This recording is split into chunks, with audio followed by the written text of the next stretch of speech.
लालू यादव एक अपराधी या कट्टर समाजवादी? जाति की राजनीति के मसीहा को मोदी का झटका। जातीय जनगणना पर लालू को बौखलाहट क्यों है? लालू यादव का नाम सुनते ही राजनीति में ड्रामा, चारा और हॉस्पिटल की झलक एक साथ दिखने लगती है। कोर्ट से समन आते ही उनकी तबीयत बिगड़ने लगती है, जैसे सर्दी में मोबाइल की बैटरी अचानक डाउन। चारा घोटाले में जेल की यात्रा कर चुके हैं, लेकिन जनता दरबार में अब भी खुद को समाजवाद का मसीहा और गरीबों का भगवान बताते हैं। जंगल राज का ठप्पा उन्हें भ्रष्टाचार का ब्रांड एम्बेसडर बना चुका है। और जब मोदी ने जातीय जनगणना का ऐलान किया तो लालू जी तुरंत टीवी पर आकर बोले, अरे हम ही तो बोले थे, अरे हम ही बोले थे, जैसे पूरे प्लान की स्क्रिप्ट उन्होंने ही लिखी हो। चलिए आज बताएंगे आपको कैसे जातीय जनगणना पर क्रेडिट लेने की होड़ में अब लालू यादव भी लग गए हैं।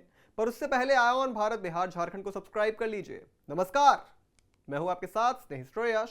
आयोन भारत बिहार झारखंड देख रहे हैं। 30 अप्रैल को बीजेपी की कैबिनेट बैठक के बाद केंद्रीय मंत्री अश्विनी वैष्णव ने जब जातीय जनगणना के फैसले का ऐलान किया तो बिहार की सियासत में भूचाल आ गया। घोषणा होते ही नेताओं में श्रेय लूटने की ऐसी होड़ मची जैसे मैदान में कोई अकेला झंडा गाड़ देना चाहता हो। मंच पर सबसे पहले कूदे राजनीति के पुराने खिलाड़ी लालू यादव।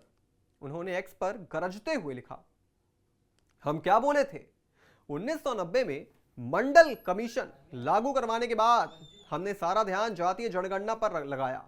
बिना डरे झुके संघियों की आंख में आंख डाल ललकारा। बारंबार केंद्र सरकार नकारती रही, लेकिन आखिरकार उन्हें झुकना पड़ा।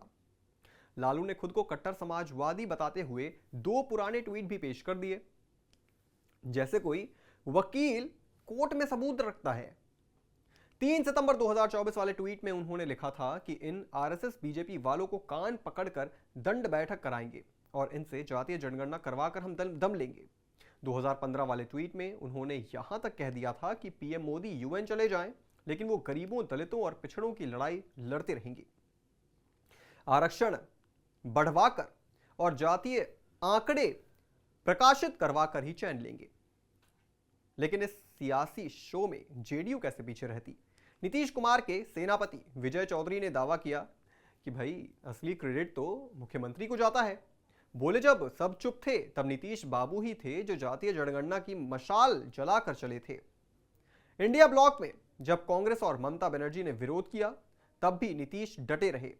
अब बिहार की राजनीति का रंग ऐसा हो गया है जैसे एक ही स्क्रिप्ट के 2 हीरो हैं, एक मंडल का जनक, दूसरा तकनीकी चाणक्य। और जनता देख रही है कि असली श्रेय का ताज किसके सर सजेगा। लेकिन सवाल उठता है कि लालू यादव कैसे खुद को कट्टर ईमानदार बता रहे हैं। लालू यादव आए दिन कोर्ट के चक्कर काटते रहते हैं। चारा घोटाला, लैंड फॉर जॉब मामले में जेल जाकर आ चुके हैं, बाकायदा एक अपराधी हैं। तो ये कैसा समाजवाद है? लालू यादव के रहमो करम के कारण बिहार 15 साल पीछे रहा और आज 35 साल के बाद भी पिछड़ा राज्य है। और पिता के कर्मों का फल अब बच्चों को भी भुगतना पड़ रहा है।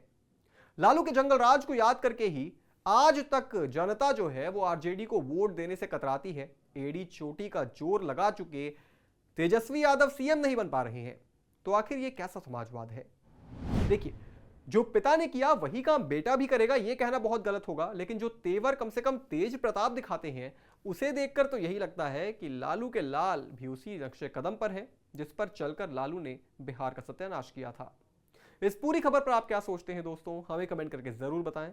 और भी तमाम बिहार झारखंड की खबरों से बने रहने के लिए आप देखते रहें आयोन भारत बिहार झारखंड।